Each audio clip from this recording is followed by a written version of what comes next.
Bismillahirrahmanirrahim. Alhamdulillahirabbil alamin wassalatu wassalamu ala asyrafil anbiya'i wal mursalin wa ala alihi washabbihi ajma'in.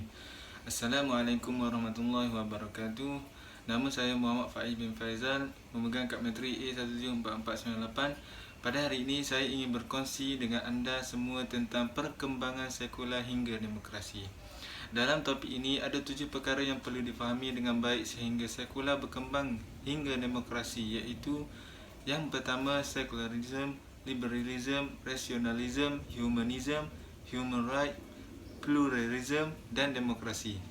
Yang pertama adalah secularism. Tahap-tahap pemikiran secularism ini ialah mereka menolak agama kerana bagi mereka agama ini tidak logik diterima oleh mereka. Ada 3 ciri-ciri secularism. Yang pertama ialah individu yang menolak agama secara sepenuhnya. Kedua, ialah individu yang tidak menghiraukan agama kerana bagi mereka agama ini tidak apa-apa bagi kehidupan manusia. Dan yang ketiga ialah individu yang memilih agama untuk digunakan di tempat-tempat yang tertentu sahaja. Tahap yang pertama ini berkait rapat dengan tahap yang kedua, iaitu liberalism. Liberalism ini adalah satu pemikiran yang ingin membebaskan diri mereka dari autoriti agama dan menolak wahyu atau kata-kata dari Allah Subhanahu Wa Taala. Mereka berfikiran tidak semua perkara dalam agama adalah benar kerana wujud campur tangan manusia dalam urusan agama. Maksudnya, bila mana manusia masuk campur dalam urusan agama, maka pendapat manusia juga berkelayakan untuk memberikan ijtihadnya sendiri. Mereka menolak autoriti dalam agama seperti Al-Quran, hadis, qiyas dan ijma'. Jadi, kalau mereka memilih untuk menolak agama dan menolak autoriti agama, ia akan membawa kepada tahap yang ketiga, iaitu rationalism. Rationalism ini ialah fahaman atau pemikiran yang berlandaskan logik akal manusia sahaja. Maksudnya, mereka mengukur sesuatu perkara itu dengan hanya menggunakan logik akal manusia sahaja. Pemikiran ini bertentangan dengan Islam. Dalam Islam, perkara asas yang pertama dalam Islam ialah tauhid, iaitu dengan mempelajari ilmu tauhid, kita akan dapat mengukuhkan kepercayaan kita terhadap Allah Subhanahu Wa Taala. Apabila mereka ini menggunakan logik akal manusia semata-mata, maka ia akan membawa kepada tahap yang keempat, iaitu humanism. Tahap ini menumpukan kepada aspek kemanusiaan semata-mata. Prinsip hidup mereka ialah no-God-centric, iaitu tiada aspek ketuhanan dalam hidup mereka. Disebabkan itu, mereka tidak berfikir tentang perkara-perkara seperti syurga, neraka, dosa dan pahala, hari akhirat dan sebagainya. Apa yang penting bagi mereka ialah hanya aspek kemanusiaan manusia sahaja. Mereka hanya memperjuangkan perkara-perkara yang cuba untuk manusia bangkitkan. Apabila bercerita tentang memperjuangkan ini, ianya pula berkait rapat dengan tahap seterusnya, iaitu tahap yang kelima yang disebut human right ataupun lebih dikenali sebagai hak asasi manusia, yang berpegang tentang konsep kebebasan dan mengamalkan prinsip hormat menghormati serta menjaga maruah antara satu sama lain dalam setiap perkara.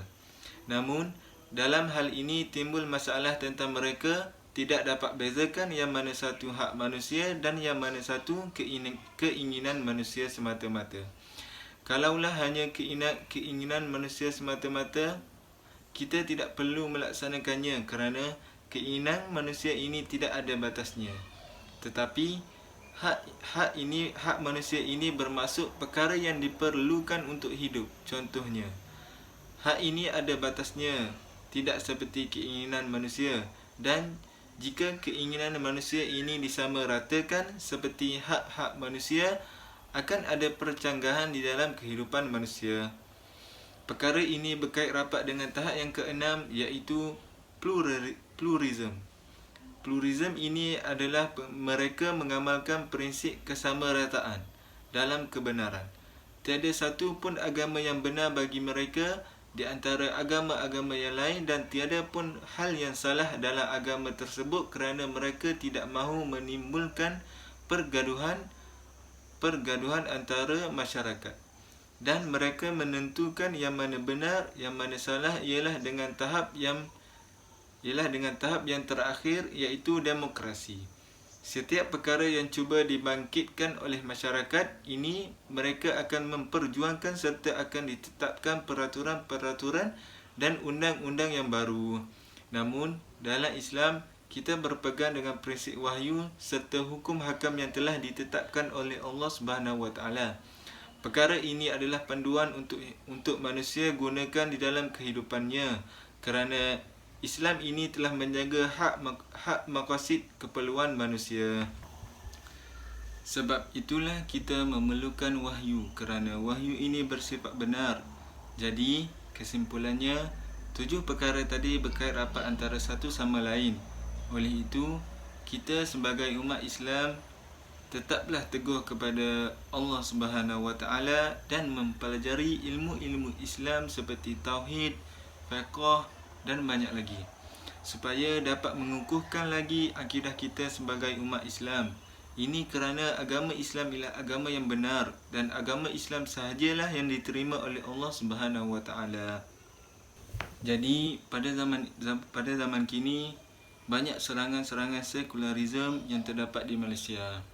Oleh itu, kita sebagai umat Islam perlulah memperjuangkan hak-hak agama Islam, hak-hak agama Islam kita ini. Oleh itu, dengan ini, sekian sahaja penerangan tentang perkembangan sekular hingga demokrasi. Assalamualaikum warahmatullahi wabarakatuh. Sekian, terima kasih.